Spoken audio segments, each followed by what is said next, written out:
Now that you're done painting, stenciling, and doodling, we're ready to do the collage. I have lots of examples available to you in the room.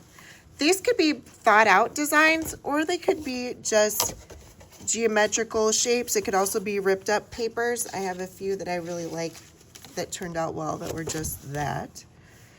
You can do strips, circles, a checker pattern. I like the black and white as a border. You'll see that a lot. This little owl you'll see a lot. This body piece is one, and then the wings and the stomach, nose and ears are all cut out, and those are separate, and this was a white piece of paper for the eyes. And we're going to be adding Sharpie and glitter to the designs after excuse me, we've done the Mod Podge. Don't forget, we're adding your name to the front cover as well, so you'll want to kind of plan for that. I used a hole puncher for these different dots. I also had a bigger hole puncher I'll show. I like the black and white as a border, and I like the contrast between the cut and the ripped up papers, and I'll show you some other examples of that as well.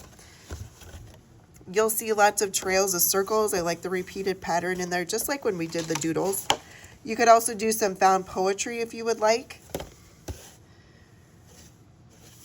And I'll show you, don't forget about the name, and I'll show you how to do these flowers. The flower pattern works well for like leaves.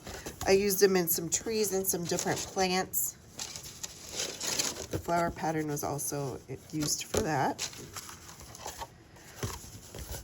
So pretty much anything you do with these turns out really cool, which I love about this project. So the first thing you're gonna do is you're gonna take your paper and you'll fold it in half.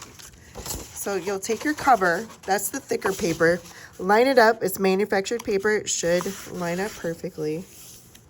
Make a good crease. That's going to be the center of your book. So this is my example. When we go to bind this together, you're going to use duct tape. Duct tape's about 2 inches wide. For most people, about the edge of your thumb to the knuckles, about 1 inch. That's how much is going to be covered up in the center. So when you go to actually glue this on, don't put your favorite design right here. There's some others in there, and I used Sharpie at the end after we've Mod Podge on here. Remember, no Sharpie on paint. Okay, the very first day, you might only get papers cut up because it is easiest if you have a pile. This is my pile of papers ready to glue on, and I'll show you that in a minute. I did want to show you some examples. So for the flower pattern, I cut a strip of paper like this.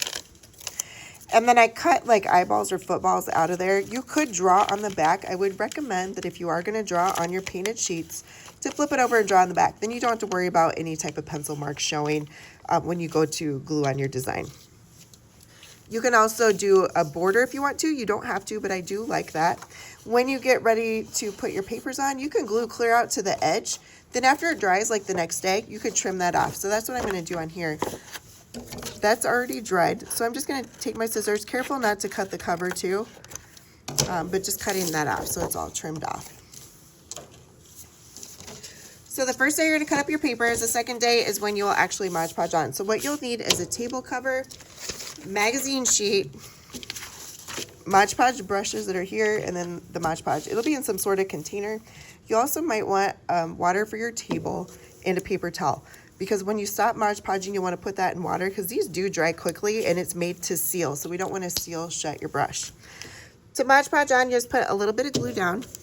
And you want more than the area that you're going to glue. So I'm spreading this out because you don't want it clumpy. You want it to be thin. And then get your piece. If it's small, I might do that.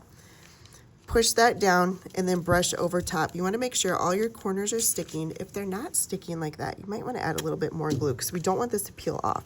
We're going to actually be using these books a lot, so they do need to be durable. And then kind of brush that out. Okay, you'll also have available to you tissue paper. We'll have that in the community scrap bin. And you do the same thing. I like to work in the same area because it's still wet. And you can put that over your painted sheets. It can kind of change the color, or you can do something lighter. I had a flower over here. This one had, this is tissue paper and this is regular paper. So you can do a combo if you'd like. That's how you're going to do your whole book. You'll cover 50% front and back.